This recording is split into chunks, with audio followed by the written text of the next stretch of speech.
자, 우리 옆에 분들과 다시 한번 인사하겠습니다. 오늘 정말 잘 오셨습니다. 은혜 받기 원합니다. 예, 감사합니다. 오늘도 변함없이 이 자리를 지키시는 저와 여러분들의 심령 가운데 주께서 허락하시는 평안과 기쁨이 함께 하시기를 주님의 이름으로 축복합니다. 자, 이번 시간에는 주님께서 가르쳐 주신 진짜 영광에 대해서 알아보는 이 세 번째 시간인데요. 자, 아마도 많은 분들이 이런 이야기를 계속 듣다 보면 도대체 성경에 왜 이렇게 영광에 관한 이야기가 많이 담겨 있는지 다소 의아하게 느끼실 것 같다라는 생각이 듭니다. 자, 실제로 우리가 요한복음 12장을 지금까지 묵상해야 하는데요. 영광이라는 말이 되게 많이 나오죠. 기억이 안 나세요? 지지난주에 살펴본 이 16절에도 영광이라는 단어가 나왔고요. 지난주에 살펴본 23절에도 영광이라는 단어가 나왔어요. 그리고 오늘 우리가 묵상한 28절에도 또 어떤 단어가 나옵니까? 예, 영광이라는 단어가 이어지고 있는데요. 자, 요한복음의 기자는 왜 이렇게까지 영광이라는 이야기를 우리들에게 반복하는 것일까요? 자, 우리가 이것을 제대로 이해하기 위해서는 바로 이 성경이 쓰여진 시기에 영광이라는 것이 얼마나 중요한지를 알아야 되는데요. 사실 오늘날 우리들에게 이 영광은 개인적인 성취나 박수갈채 정도로 여겨질 수 있으나 고대 지중해 사회에서 영광은 삶의 모든 것을 결정짓는 핵심 가치였다고 합니다. 자, 일단 이 고대 근동 사회에서는요, 철저하게 명예를 얻고 수치를 피하는 것을 도덕과 윤리의 기준으로 삼았는데요. 자, 그러니까 명예는 오늘날로 따지면 신용 등급 같은 거예요. 여러분, 신용 등급이 중요해요, 안 중요해요? 중요해요. 저 같은 사람한테는 별로 안 중요해요. 제가 어디 그것을 써먹을 데가 없는데, 이 고대 사회에서는 이 명예가 일종의 신용 등급 같은 것으로서 명예 없는 사람은 이 사회적인 보호를 받지 못했고요. 더 나아가서 공동체로부터 투명인간 취급을 받았다고 합니다. 자, 그러니까 명예가 없으면 누군가 와서 말을 걸어야 안 걸어요? 안 건다는 이야기예요. 자, 실제로 당시 사람들은요, 식사를 할 때에도 명예순으로 자리를 배석을 했는데요. 하다못해 동네 잔치집을 가더라도 그 명예 있는 사람은 주인과 가까운 상석에 앉고요. 또한 내가 상석에 앉았다가도 딱 보니까 나보다 명예 있는 사람인 것 같아요. 자, 그러면 내가 그 자리를 어떻게 해야 되죠? 예, 비켜주는 것이 당시의 매너였다고 합니다. 자, 뿐만 아닙니다. 당시 마을 사람들이 볼 때에 명예를 잃는 사람 내지는 수치를 보인 사람에게는요, 아까 말씀드린 대로 말을 걸지 않고 왕따를 시켰다고 하고요. 또한 법정에서 증인으로 설 경우에도 명예 없는 사람은 증인으로 아예 이 채택이 되지 않았다라고 합니다. 자, 그래서일까요? 이 명예라는 말이 여러분들에게 생소할지 모르겠지만 이 히브리 말로는 이 카보드라고 하는데요. 자, 여러분, 이 카보드 설명하면서 제가 어떤 그림을 인용을 해놨죠?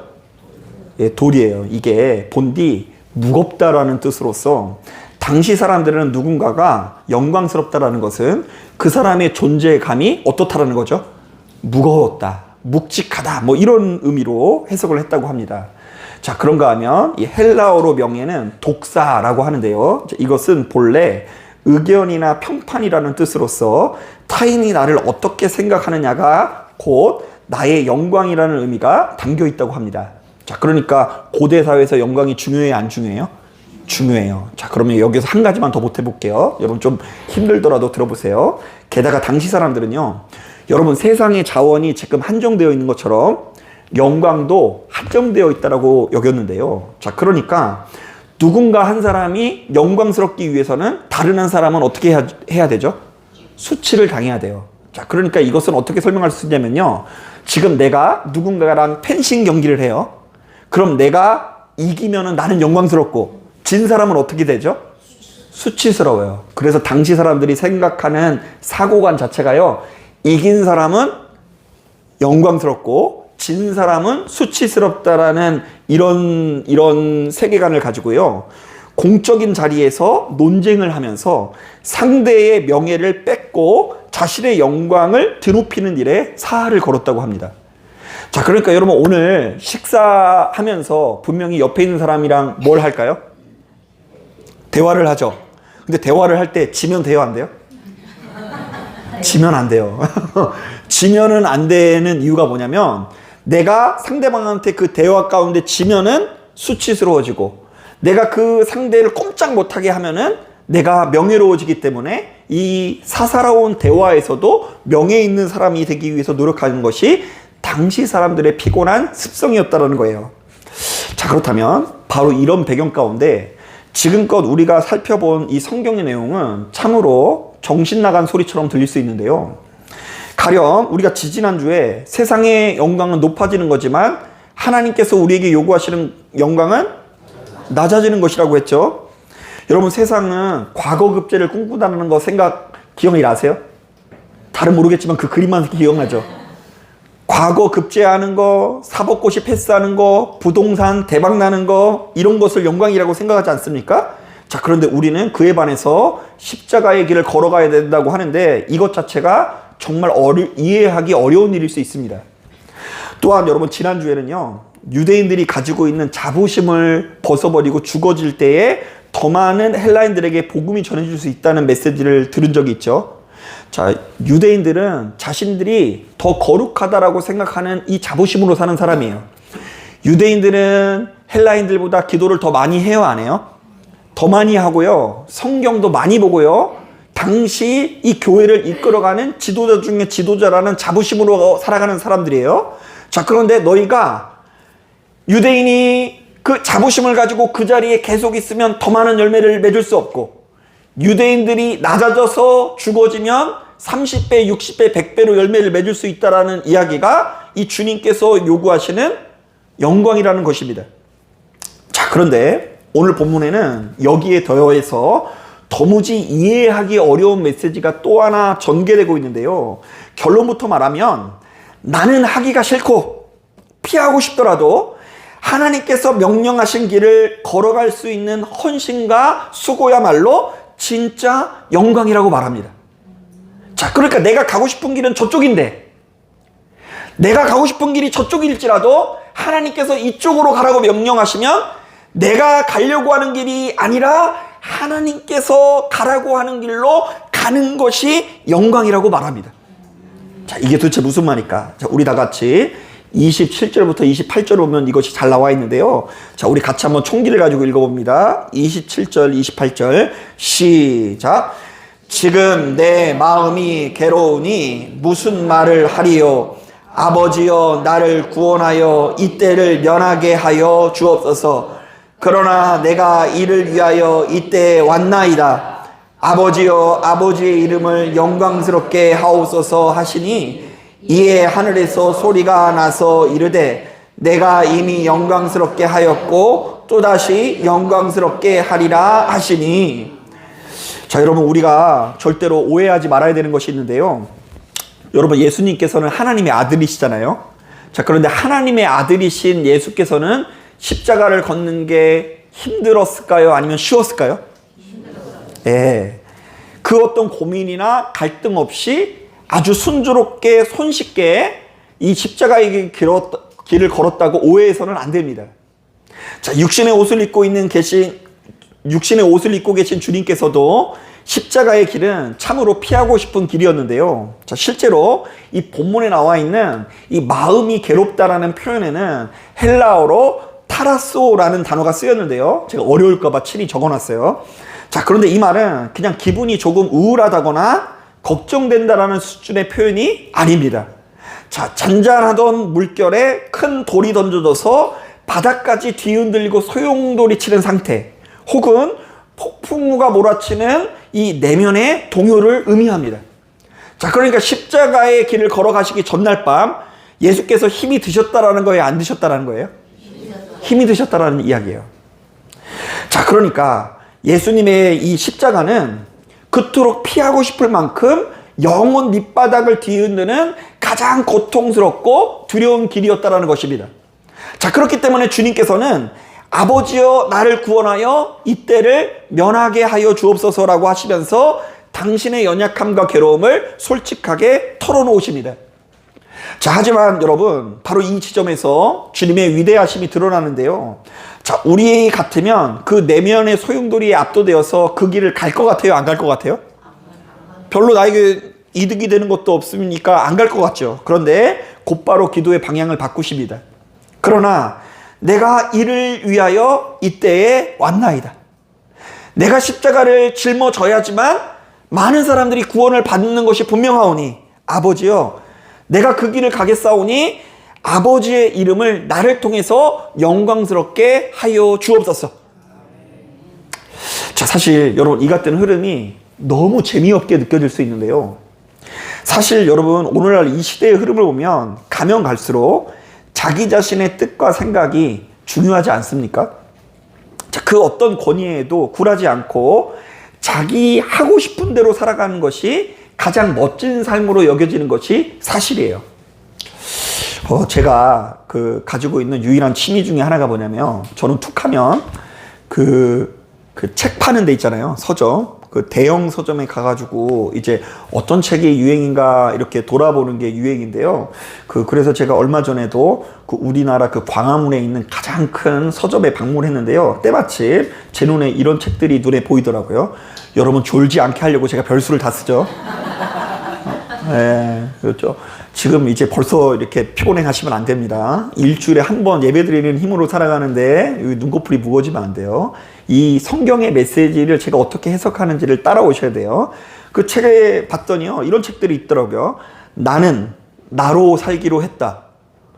그럼 나는 나지 뭐 누구겠어요, 그죠? 그런데 이제 이 사람들이 이렇게 얘기하는 거예요. 나는 나로 살기로 했다. 그리고 도무지 이해하기 어려운 책 제목인데요. 하마터면 열심히 열심히 살아야지, 이게 무슨 말이야. 하마터면 열심히 살 뻔했다. 자, 그런데 여기에 깔린 핵심 메시지는 결국 이런 것 아닙니까? 남의 눈치를 보지 말아라. 누군가를 위해서 억지로 희생하거나 참지 마라. 네 감정과 내 행복이 세상에서 제일 중요하다. 뭐 이런 종류의 메시지인 것 같아요. 자, 여러분 이것은 TV 광고나 대중가요, SNS도 이렇게 손쉽게 발견할 수 있는 메시지인데요. 거기 보면 네 마음이 이끄는 대로 해라. 네 인생의 주인공은 누구다? 너다. 단 한 번인 인생, 가족을 위해서도 이제 더 이상 희생하지 말고 부모 눈치도 보지 말고 너 자신의 즐거움을 즐겨라. 뭐 이런 종류의 이야기가 대세를 이루는 걸 보게 됩니다. 자, 그렇다 보니 요즘 우리 사회에 전반적으로 퍼진 이 단어 중에 하나가 손절한다라는 말입니다. 여러분 저도 이게 생소한데, 이 손절하다는 말이 사실은 주식 용어지만 요즘은 주식판에서보다 인간관계에서 더 많이 쓴다고 하더라고요. 그러니까 직장이나 심지어 교회 안에서도 내 마음에 조금이라도 불편하게 하거나 신경 쓰이게 하는 사람, 손해를 끼치는 사람은 다시는 본다 안 본다? 예, 그게 손절이에요. 내가 이 사람이 너무 형편없어서 이제 거리를 두고 지내겠다. 이게 손절이에요. 자, 이 모든 것을 종합해보면 이 세상은 언제나 나를 희생하면서까지 억지로 참거나 헌신할 필요가 없다고 하고요. 내 마음이 조금이라도 괴로워지는 순간 즉시 도망쳐버리는 것을 가장 지혜로운 삶이라고 부추기곤 합니다. 자, 그런데 만약 여러분 예수님께서 바로 이런 세상의 가치관을 가지고 있다고 한다면 십자가를 앞두고 이렇게 얘기하셨을 거예요. 내 마음이 너무 괴롭다. 내가 이 배신자들을 위해서 목숨을 버릴 필요가 뭐가 있나? 이놈의 자식들 한 대 쳐야지. 십자가의 자리를 피하고 우리를 무조건 뭐 하실 것 같다고요? 여기 나왔잖아요. 따지고 보면 우리가 주님 앞에 손절하고 싶은 순간보다 누가 우리와 동행하시는 게 더 힘들 것 같으세요? 주님께서 우리 보셨을 때 동행하는 게 힘들 것 같지 않으세요? 진즉에 그냥 이놈의 자식들 내가 다시는 쳐다보나 봐라 하면서 손절하고 버리고 싶을 때가 많으실 것 같아요.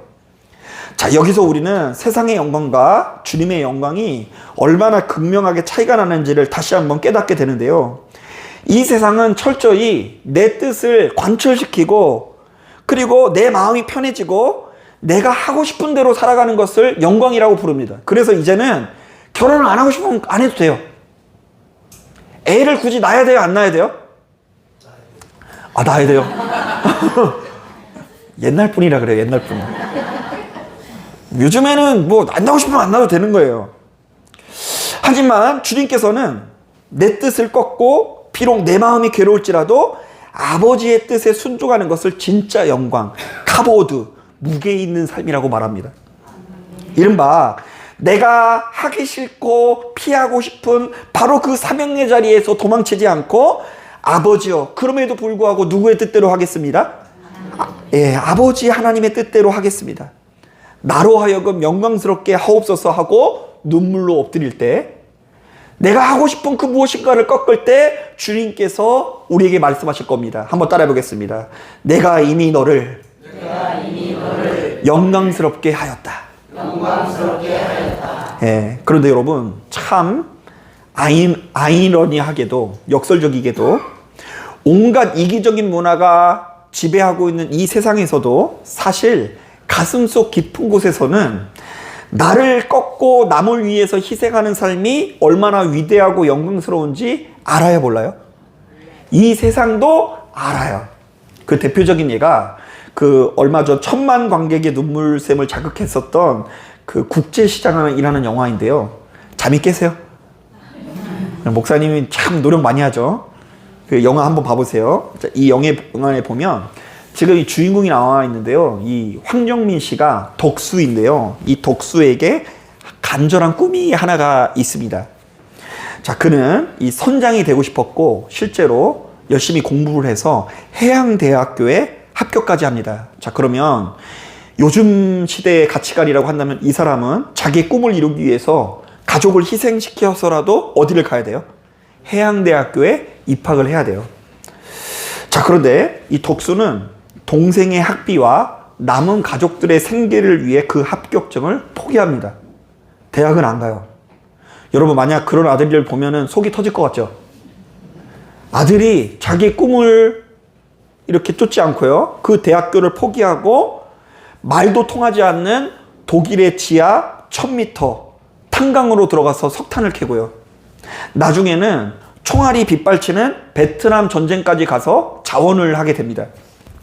자, 여러분 덕수라고 해서 왜 두려운 일이 없겠습니까? 이 무거운 짐을 다 던져버리고 도망치고 싶은 마음이 들었겠죠.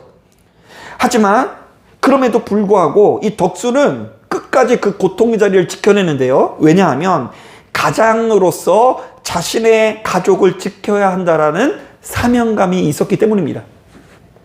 자, 그렇게 평생을 희생하며 살았던 덕수가 백발의 늙은이가 되어서 영화 후반부에 아무도 없는 방에서 돌아가신 아버지 사진을 부둥켜 안고 오열하며 남긴 명대사가 있습니다. 아버지, 내 당부하신 대로 이만하면 잘 살았지에. 근데요, 아버지, 내 진짜 힘들었거든요. 이거 제가 하면 안 돼요. 우리 정윤도 권사님이 외워야 되는데요. 제가 못 살리고 있어요. 이게 그 원어민한테 들으셔야 되는데. 그러니까 아버지, 저 이만하면 잘 살았죠. 아버지가 돌아가시면서 가족들을 맡기고 떠났거든요. 근데요, 아빠, 제가 그동안 너무 힘들었거든요. 그 자녀들은 알아요, 몰라요? 몰라요. 그래서 그 영화 후반부 가면 이 덕수라는 아버지를 무시해요. 아, 저 고집탱이 그냥 아버지 그냥. 아빠, 이제 좀 자식들 말 좀 들어. 그런데 걔네들이 그렇게 잘 클 수 있었던 것이 누구의 희생 위에 설 수 있었다고요? 덕수라는 아버지의 희생으로 설 수 있었다는 거예요. 자, 그런데 여러분 이 덕수의 이야기는 이 스크린 속 영화 주인공만의 이야기가 아닙니다. 가만히 돌아보면 우리 주변에도, 아니 지금 이 예배당에도 무수히 많은 덕수들이 앉아 계십니다. 여러분 일단 자식들을 위해 자식의 청춘을 갈아놓고 오직 헌신이라는 무거운 짐을 진 채 평생을 버텨오신 우리네 부모님들이 덕수입니다. 또한 이 사회에서 그야말로 자존심 상하는 일들을 수없이 겪으면서도 때로는 모든 것을 다 때려치고 싶은 타라 속, 괴로움 속에서도 처자식을 먹여 살리겠다라는 사명감 하나로 오늘도 묵묵히 사표를 다시금 숨기면서 출근길에 오르는 수많은 가정들 역시 우리 곁에 있는 덕수들입니다. 그러니까 자기가 하고 싶은 대로 살아가는 사람들 때문에 우리가 이만큼 살아가는 것이 아니라 자기가 하고 싶은 것을 참고 인내하면서 희생하는 누군가의 사랑의 바탕 위에 우리가 이렇게 아름다운 삶을 살아갈 수 있다는 것입니다. 여러분뿐만 아닙니다. 따지고 보면 교회도 역시 무수히 많은 덕수들 때문에 굴러가는 것 아니겠습니까? 자, 여러분 남들처럼 편안하게 주말에 좀 쉬고 싶은 마음이 있어요, 없어요? 여기는 없어요. 여기는 없는데 원래 여러분 보통 금요일 날이면 떠나야 되는 거예요. 금요일 날 떠났다가 이제 그 주일날만 와도 몇 박 며칠이죠? 너무 신나지 않아요? 그런데 나의 시간을 구분하여서 이 자리에 와가지고 예배의 자리를 지키시는 여러분들의 헌신 때문에 교회가 굴러가는 거고요.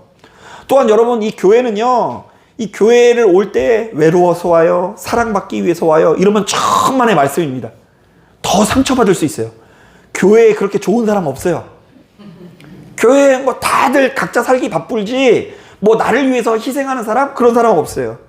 때로는 교회 생활을 하다 보면 사람들에게 상처를 받아 당당이라도 손절하고 싶은 마음이 굴뚝처럼 몰려오지만 하나님께서 맡겨주신 영혼들이 눈에 밟혀서 눈물을 닦고 묵묵히 자리를 지키는 믿음의 사람들이 있습니까, 없습니까?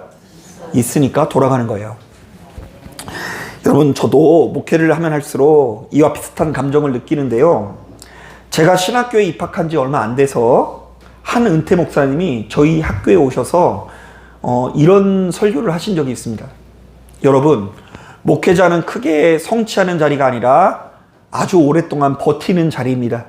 그러니까 한 달에 한 번씩 사례비가 들어오면 너 이번 달도 참 잘 버티었다라고 하나님께서 주시는 위로라고 생각하십시오. 저는 지난 40년 동안 잘 버티다가 이제 놀러 가지만 제가 떠난 이 자리에 버텨야 하는 분은 여러분들입니다. 메롱 이랬어요. 지금 반전이죠. 그게 이게 너무 충격인 거예요. 저는 지난 40년 동안 교회를 지키려고 하고 싶은 거 못하고 참고 인내했지만 이제는 여러분들이 버텨야 됩니다. 메롱 이래서 저희가 빵 터진 적이 있어요. 그 나이 많으신 분이 메롱하고 가시니까. 자, 근데 저는 그때 이분의 이야기가 좀처럼 공감되지 않았지만 이제는 서서히 조금씩 실감하게 됩니다. 자, 여러분들이 보실 때는 이 목사라는 자리가 세상 편하고 아무런 걱정 근심 없는 자리처럼 느껴질 수 있을지 모르겠지만 실상은 그렇지 않습니다. 이게 굉장히 좀 훈련되어야 되는 자리예요. 자, 가만히 보면 이 각각의 교회들마다 그 목사들은 자기만의 이 부담감을 안고 있는데요. 일단 목사는 적어도 자기 성도님들에게는 일종의 연예인 비슷한 것들이에요. 저만 그렇게 생각하나 봐요. 여러분, BTS가 컴백을 하든 말든 그게 무슨 상관이에요? BTS보다 그래도 여러분들한테는 최흥 목사가 더 중요한 거 아니겠어요? 네. 감사해요. 우리 방고사님 아멘 끝까지 안 하시는데 기억하고 있어야 돼요. BTS인지 유명한 블랙핑크인지 그게 뭐가 중요해요. 이제 목사가 일종의 연예인이어서요.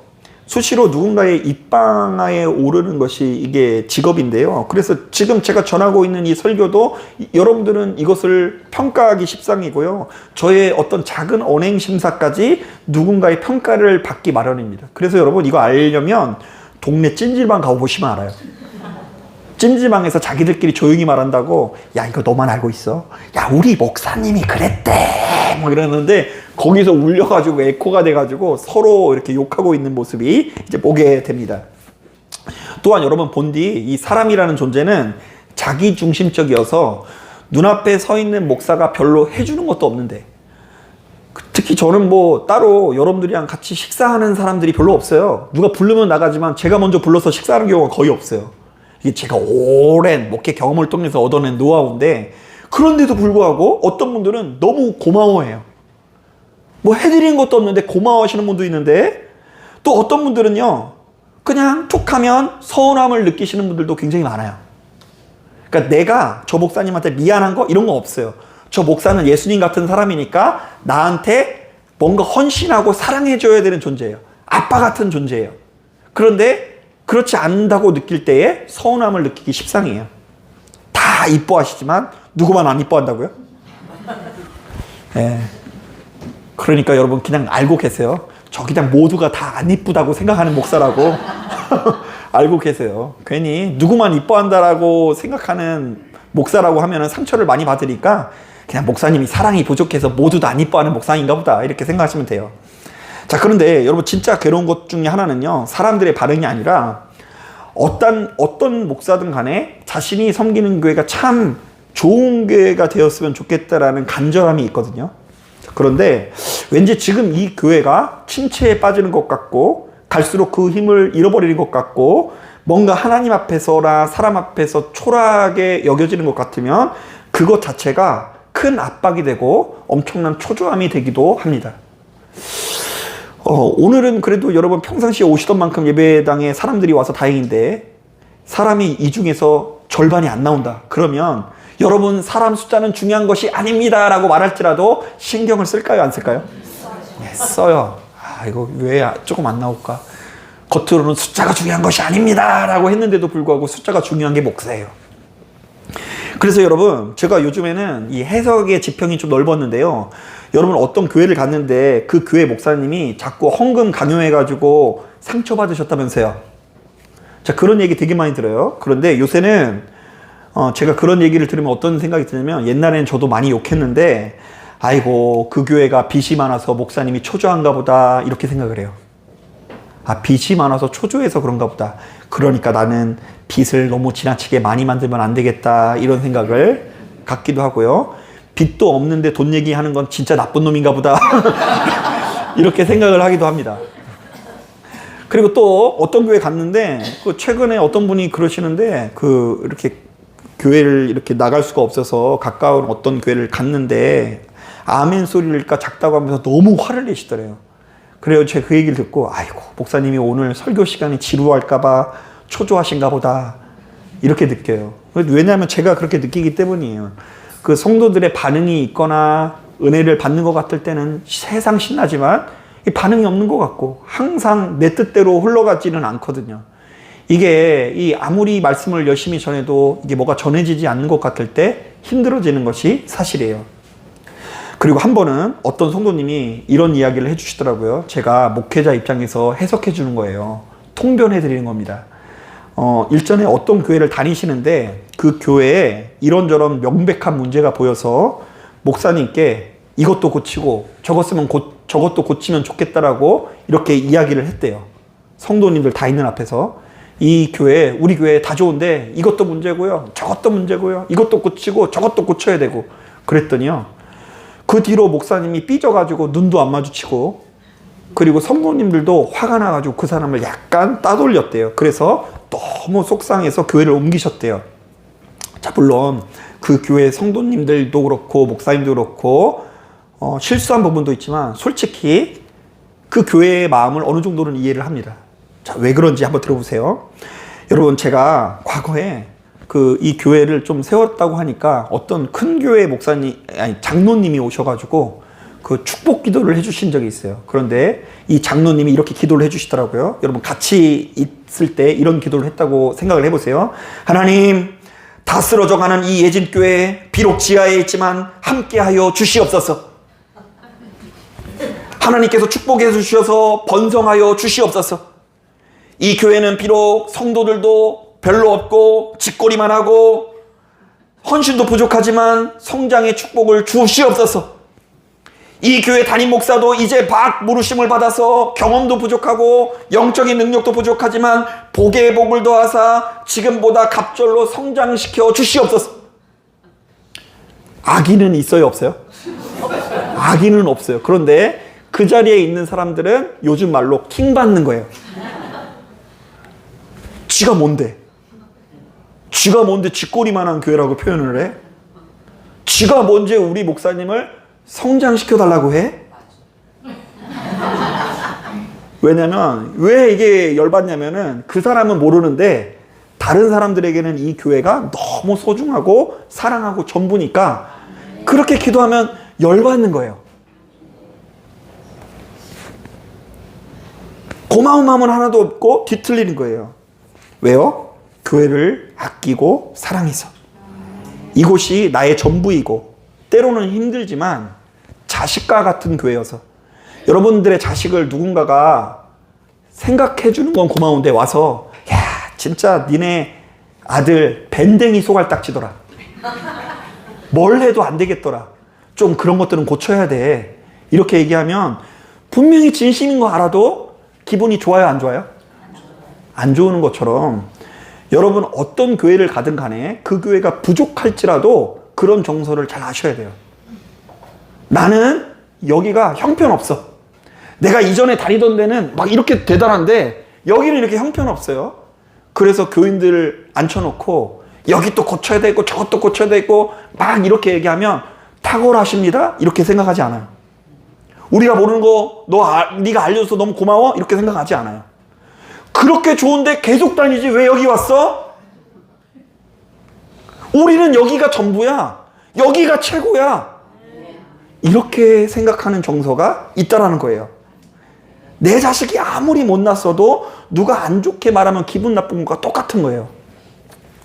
자, 그런데 여러분, 제가 이 부끄러움을 무릅쓰고 이런 속마음을 솔직하게 털어놓는 이유는 목사가 이렇게 불쌍하니까 여러분들이 알아달라는 하소연이 아닙니다. 자, 저 역시 저에게 주어진 십자가 앞에서 영혼의 밑바닥이 뒤흔들리는 타라소, 괴로움을 느끼셨던 주님처럼, 그리고 가족을 위해 캄캄한 갱도로 들어갔던 덕수처럼 때로는 수치스럽고 때로는 도망치고 싶고 다 내려놓고 싶은 너무나 연약한 한 명의 덕수라는 것을 여러분들에게 고백을 하는 것입니다. 그러니까 내가 대단해서 지금 사역하고 있는 게 아니라 나도 역시 도망치고 싶고 책임지기 싫고 나도 역시 이렇게 돌아서고 싶은 또 한 사람의 덕수인데, 그런데도 불구하고 이런 마음과 싸운다 안 싸운다? 예, 싸운다는 거예요.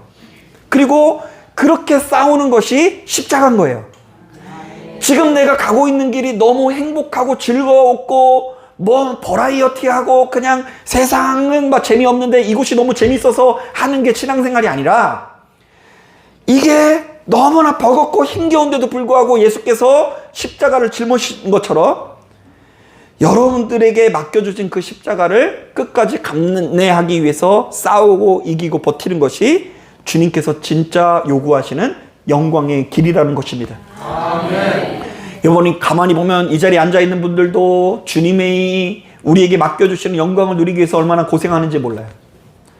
여러분, 우리 교인들 특별히 여러분 이 교회 근처에 교세권에 사시는 분들도 있지만, 그리고 교세권이 뭐냐고요? 알아들으세요. 교세권에 사시는, 걸어서 다닐 수 있는 것은 다 교세권이에요. 그런데 어떤 분은 인천에서 오시고, 그리고 또 부담스러운 것은 당진에서 오시는 분도 있어요. 그 사실이 얼마나 부담인지 몰라요. 저 멀리 당진에서 왔는데 오늘 은혜 못 받고 가는 것 같으면 뭔가 압박감이 오면서 탈았어. 고통이 내게 임하는 것을 느끼게 됩니다. 그런데 저는 저대로 그런 고통을 느끼고, 또 어떤 분들은 새벽에 일어나기 싫은데 그냥 허벅지를 찌르면서 나는 가리라 하는데 진짜로 벌써 십자가를 지고 계세요. 그런데 뭐 그 십자가를 지고 계시고, 또 그리고 어떤 분은 그 먼 곳에서 오고 가는 그 걸음 자체가 무거운데도 불구하고 하나님께서 내게 주신 십자가로 믿고 버티는 것들이 쌓여서 교회가 교회 될 수 있는 것입니다. 아멘. 자, 그런데 여러분, 이것은 교회뿐만 아니라 여러분들의 삶도 마찬가지입니다. 여러분들의 각자의 삶에도 결코 피할 수 없는, 그러나 너무나 도망치고 싶은 타라소 영혼의 괴로움들이 분명히 있으실 것입니다. 내가 고생했으면 고생한 대로 자녀들이 형통하고 잘 자라주면 좋겠어. 그런데 많은 부모들이 가지고 있는 힘겨움 중에 하나가 그거예요. 아니, 얘네들이 내가 고생한 거에 비해서 너무 정신을 못 차린대요. 아파요. 괴로워요. 그때 모든 것을 내려놓고 떠나고 싶어요. 걷고 싶어요. 나 자신만을 위해서 살고 싶어요. 자, 그런데 그럼에도 불구하고 끝까지 내게 맡겨주신 부모의 역할을 할 수 있는 것이 우리에게 주어진 십자가인 것입니다. 아멘. 이제부터 손절. 너는 내 아들 아니야. 아버지라고 부르지도 마. 이렇게 하는 것이 아니라, 그가 아무리 서운하게 했을지라도, 그가 아무리 나의 마음을 아프게 할지라도 나는 나에게 주어진 역할을 감당하기 위해서 희생하고 봉사하는 것, 부모는 부모대로, 남편은 남편대로, 아내는 아내대로 그 역할을 감당할 때에 예수 생명, 예수 영광이 우리에게 주어진다는 것입니다. 여러분, 오늘 본문 28절에 주님의 기도를 다시 한번 가슴에 새겨보십시오. 아버지여, 아버지의 이름을 영광스럽게 하옵소서. 그러니까 도망치고 싶은 와중에 예수께서도 내가 이제 도망가는 것은 영광이 아니니 이곳에 남아서 십자가를 감당하겠으니 하나님 나를 영광스럽게 하여 주옵소서, 이렇게 기도한 거예요. 자, 그랬더니 하나님께서 이렇게 응답해 주십니다. 내가 이미 너의 눈물과 인내를 통해 영광을 받았고 또다시 너를 통해 영광스럽게 하리라. 여러분, 그러므로 세상의 헛된 영광을 쫓아 내게 맡겨진 짐을 섣불리 벗어 던지려고 하지 마십시오. 그래서 가만히 우리 TV만 보고 있으면요, 진짜 우리 어딘가로 떠나야 될 것 같아요. 뭐 이대로 살면 안 돼요. 하루라도 더 늦기 전에 노세 이대로 있으면 안 될 것 같아요. 이제 뭐 집에 있는 사람은 바보고 뭘 좀 하면서 밖에 나가야 될 것 같아요. 자, 그런데 그게 영광이 아니라는 거예요. 여러분들이 버텨내고 있는 그 사명과 희생의 무게가 무거울수록 하나님 앞에서는 가장 찬란한 영광인 것을 믿으십시오. 우리를 위해 친히 십자가의 수치를 견디시며 진짜 영광의 길이 무엇인지 보여주신 예수 그리스도를 바라보는 저와 여러분들이 되시기를 주님의 이름으로 축복합니다. 자, 기도하겠습니다.